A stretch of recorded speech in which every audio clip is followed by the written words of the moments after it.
Itu data terakhir ngomong ya, dari 10 orang yang ngalami henti jantung tadi itu dibiarkan aja, hanya satu yang keresahan Gusti Allah itu tertolong, hanya 10%. Jadi kalau 10 berapa orang ini? Ini berapa orang? Nah, kurang lebih 40 orang lah ya, 40 orang. Berarti kalau ini ada yang ngalami bareng-bareng, ya, cuma 4 tok sing urip. Saya 1.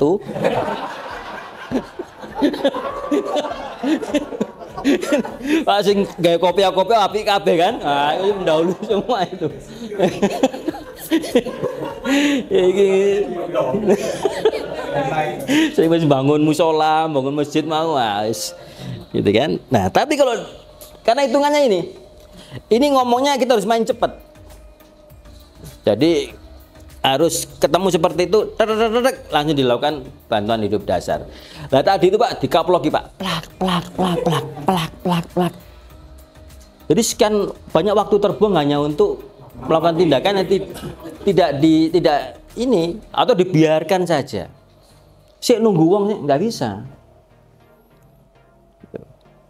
Ya, karena omongnya menit. Setiap kita terlambat 1 menit memberikan bantuan hidup dasar, 10% kemungkinan orang itu untuk survive jadi hilang.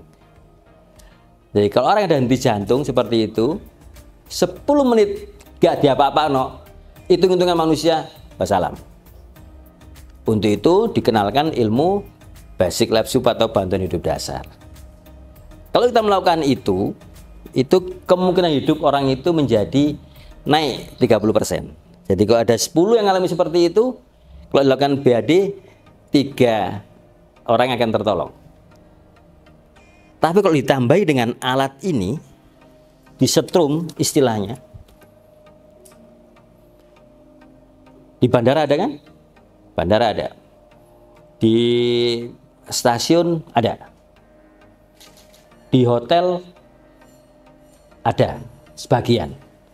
Di mall saya nggak tahu kalau mall di Malang. Itu di perkantoran kalau di luar negeri sudah ada. Di pesawat, setiap pesawat yang mengangkut sekian penumpang mesti ada AED.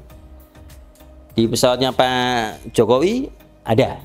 Karena saya dulu di skadron VIP itu ngelatih pramugarnya untuk melakukan BAD. Kalau pakai alat ini itu bisa sampai 50% Pak akan tertolong. Dan kita juga harus belajar cara menggunakan ini. Itu memang yang jelas pertama itu yaitu amankan dulu lingkungan. Itu kuncinya di situ. Jadi kalau mau nolong ya pastikan dulu bahwa sekelilingnya aman, clear. Gitu. 2, cek respon, panggil, Pak. Iki ada aran aja, ana susu nih. Mbak. Ojo Mbak. Pak, Mas. Lho iki opo lanang wedok gitu kan? Jangan-jangan Laura, Pak. Lanang ora wedok ora gitu kan. Nah, gitu loh. Mbak. Itu yang kedua. Kalau memang nggak ada respon, langsung kita cek nadinya. Nadi. Nah, nanti kalau mau praktek pulang ke yang tersayang. Saya yakin Pak kalau jenengan itu meriksanya nanti ke istri atau ke suami itu benar gitu. Nanti insya Allah minggu depan saya ceramah lagi. Ya itu kemarin suami saya itu setelah dapat ceramah begitu mesra gitu. Nah itu lebih apa itu di sini rabanya, bukan di sini nadinya. Ada nadi juga di sini, tapi untuk kasus-kasus henti jantung yang diraba yaitu nadi yang di sini kan lebih gede di sini. Yang di sini juga gede, tapi jantemnya memang rogo-rogo ya kan. Nah di sini, ini ya. Jadi banyak tempat nadi itu banyak di sini ada. Tapi kalau baby atau bayi itu di sini memang. Lagi yang dewasa dirogong ini yo. Iya Pak. Sampai gegar otak sama yang lain sampai. Di sini adanya. Lah itu kalau kita yang orang medis itu 10 detik sudah bisa memutuskan ada nadi apa tidak. Loh orang kamu kan nggak biasa itu. Bahkan di luar negeri sekarang aturannya kalau ketemu seperti itu Anda ragu-ragu dengan hasilnya, hajar aja. Bahkan kalau di luar negeri langsung telepon 911. Di Malang bisa pencet teko Gojek, Pak. Gojek, GoFood, macam-macam itu, ya kan? Nah itu kita nanti mengarah ke sana. Kita mengarah ke sana. Gitu. Saya ketemu Dr. Dodi, kepala UGD-nya Saiful Anwar, sahabatnya Pak Hari ini. Kalau ngeludus ke Saiful Anwar, kita mau mengembangkan PSC di sini untuk ngajari teman-teman itu. Yang buka-buka jalan waktu itu kan teman-teman sukarelawan itu. Nah, itu diajari. Tuh. Ya. Jadi kalau cek respon nggak ada ini kita mikir jangan-jangan ini jantungnya berhenti memang. Panggil bantuan. Tuh, nanti bantuan datang untuk melakukan tadi itu. Ya, cek push terus kompresi. Kalau ini nggak ada, hajar udah dengan kompresi. Sampai kapan? Sampai petugasnya datang atau sampai sambil teman lain. Makanya kita nggak bisa ngerjakan sendiri. Ada teman lain yang ngambil ID atau nyari bantuan di tempat lain. Bisa per telepon dan sebagainya. Yang lain nyiapkan, kalau di sini mungkin nyiapkan ambulan atau apapun untuk berangkat di tempat yang lebih tinggi fasilitas kesehatannya. Ini tempatnya. Ya. Ada nadi karotis namanya. Kalau emang nadinya nggak ada dan kita harus melakukan BAD, nah ini coba dicontohkan dong, Dokter Angga atau siapa gini? Sini, nah di sini, nah di sini. Ya, satu aja, ya bentuknya aja, ya.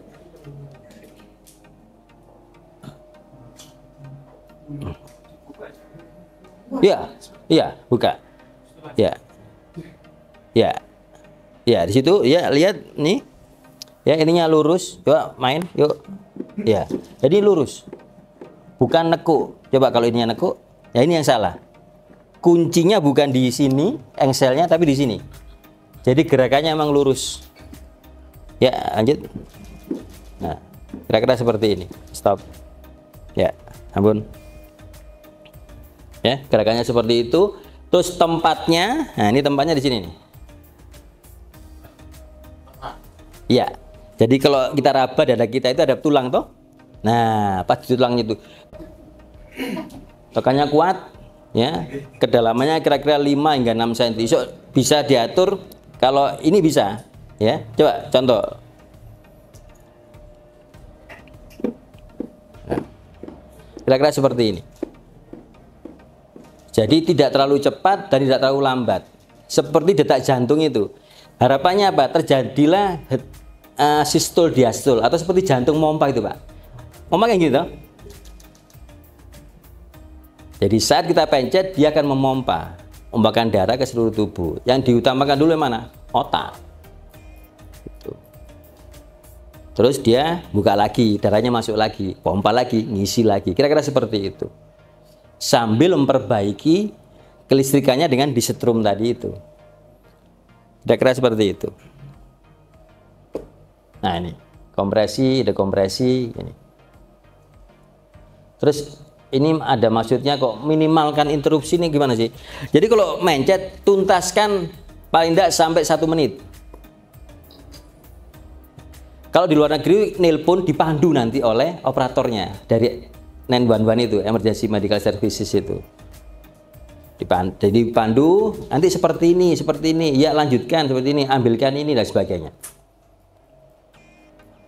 Kita nggak tahu kapan bisa seperti itu atau nunggu Pak Ari jadi menkes atau menkus, mentes.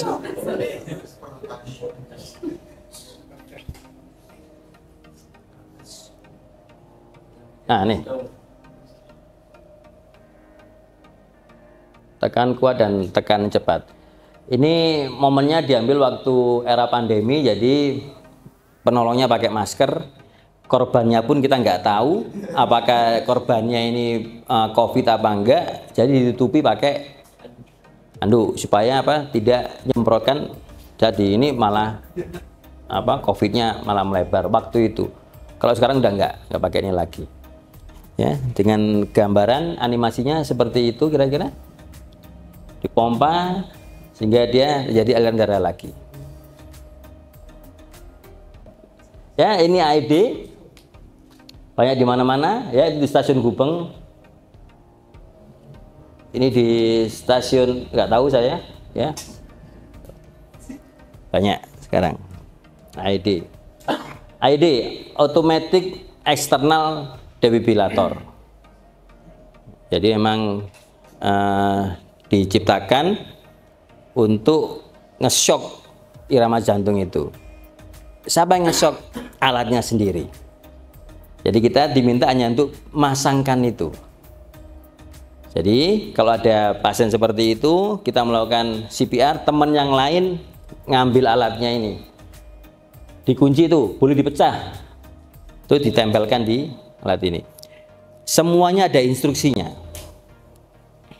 Jadi nggak usah ragu-ragu, semuanya ada instruksinya. Tapi nggak tahu yang di kita ya, pakai bahasa Indonesia atau bahasa Inggris. Kalau yang di tempat-tempat umum banyak pakai bahasa Inggris. Jadi ini ada pasien yang alami henti jantung, ya, satu orang melakukan kompresi seperti ini, 30 pijat jantung, 2 tiupan napas, teman yang lain ambil alatnya ini. Ini satu kantor diilustrasikan seperti itu, ya, dibuka harus telanjang. Kenapa? Kan untuk masangkan ini.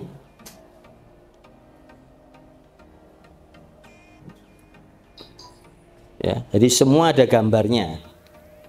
Jadi dipandu nanti oleh alat ini. Ini memang didedikasikan untuk awam. Jadi semua kan bisa pakai nanti.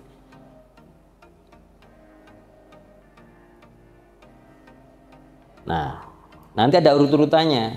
Nanti tombolnya itu bisa berkelip, itu ada aba-aba yang keluar dari sana, ya.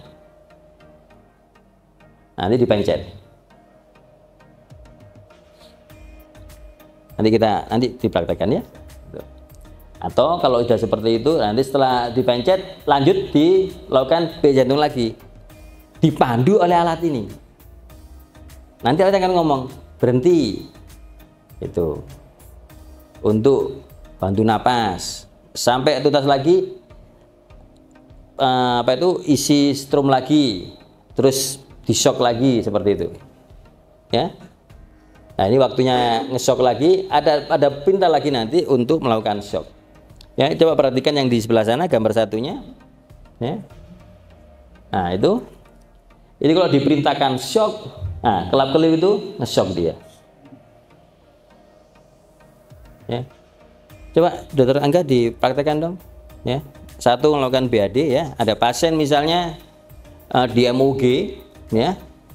Tiba-tiba mengalami henti jantung, ya, dipastikan bahwa kondisinya memang aman, clear, ya. Anda cek respon, ya, cek respon dulu, cek respon. Pak, telepon Pak. Ya, nggak ada respon. Oke, Anda minta bantuan, Dokter Angga udah datang, dia ngambil ID-nya, ya. Anda cek nadi dulu, cek nadi, ya, tidak teraba, langsung kompresi, ya. Seperti ini kira-kira urutannya.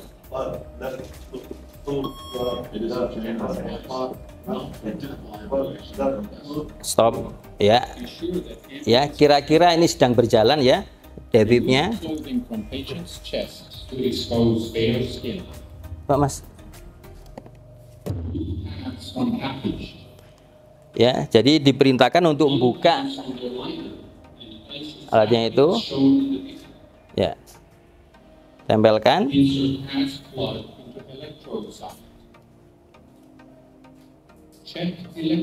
Ya, buka.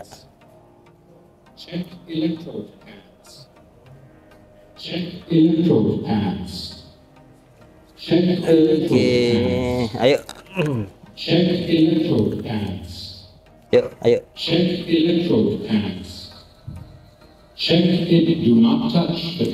Jangan sentuh pasien. Analisa irama. Shock it advice. Jangan sentuh pasien. Nah, ini ngisi baterai dia. Nah, stop, jangan. Dia perintahkan lagi. Tekan tombol berkelip. Tekan tombol berkelip tuh. Kalau nggak ada ini, dia merintahkan terus. Ulang. Ya, tekan. Saya aman, Anda aman, semua aman, aman. Shock diberikan. Sekarang kita mulai untuk melakukan BAD lagi. Ya, ini dipandu oleh alatnya.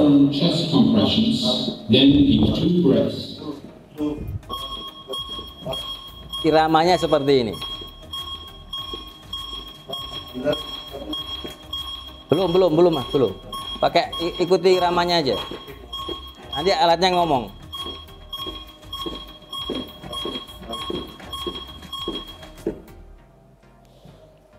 Satu. Berikan 2 tiupan napas. Nah, sekarang lanjutkan lagi dengan kompresi lagi. Jadi kompresinya ikut irama ini. Ini kalau dihitung 30 kompresi.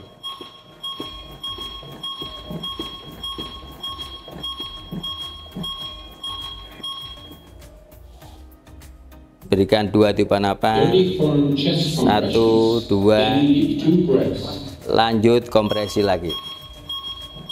Ini yang ketiga, siklus yang ketiga.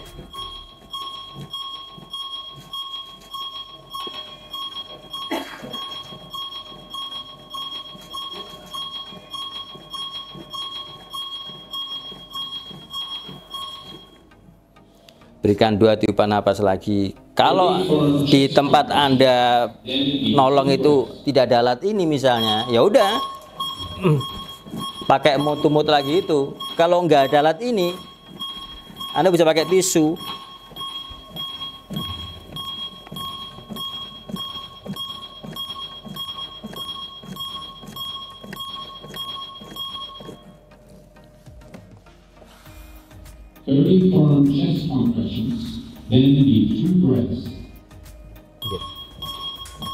Jadi untuk mengamankan, jaga kebersihan dari mulut kita maupun dari mulut pasien.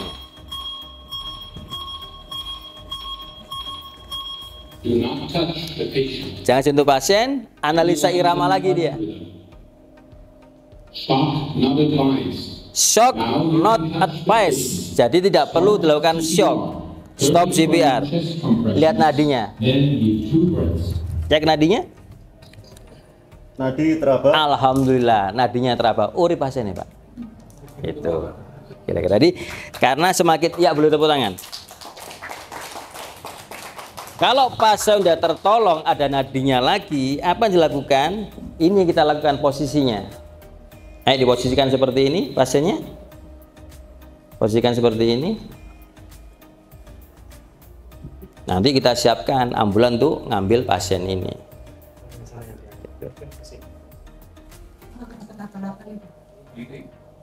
Ya. Jadi kenapa kok tangannya itu menyangga ini supaya tidak terjadi muntahan. Jadi orang bisa survive dari cardiac arrest itu banyak penyebabnya, macam-macam. Dipengaruhi oleh waktu melakukan CPR, bagaimana ada orang menolong di sana, banyak faktornya. Ya, tapi dari semua itu yang terpenting yaitu waktu kita memberikan bantuan tadi itu paling penting. Semakin cepat kita memberikan bantuan akan semakin besar kemungkinan orang itu akan tertolong. Karena ini ya, 1 menit Anda terlambat memberikan bantuan, 10% kemungkinan untuk survive akan hilang. Jadi kalau 10 menit kita kehilangan, udah chance untuk hidup 0%. Hitung-hitungan medis seperti itu. Ketika penanganan klinik ada yang tiba-tiba langsung berhenti jantung, kan ada suster jenengan membawa oksigen. Ya. Oksigen itu dipasangkan atau tidak? Ya. Atau kapan boleh memasangkan oksigen pada yang bersangkutan? Ya, kalau pasien itu nggak sadar, dikasih oksigen nggak bisa lewat, Pak. Jadi harus diberikan oksigennya aktif dengan tiupan napas. Atau coba Dokter Angga, itu kita ambu bag. Nah, ambu bag ini Sini. Ya. Ini Pak, ini terhubung dengan oksigen juga ini. Jadi nanti oksigennya itu saya semprotkan dengan ini. Iya, dibantu yang aktif seperti ini. Itu. Kalau enggak ya pakai udara dari mulut kita. Itu namanya mouth to mouth atau mouth to nose. Macam-macam. Nanti teori lagi kalau ketemu pasien dengan kecelakaan, Pak. Itu beda lagi. Kita harus menyelamatkan lehernya. Karena pasien kalau pas ngalamin di jalan ini nggak sadar dia, itu harus ditengadahkan. Supaya basis lidah itu nggak masuk ke dalam. Juga ketarik. Lah kalau pasien kecelakaan atau trauma, kita nggak tahu sebabnya trauma. Jangan-jangan kalau kita geser gini, klek. Wassalam.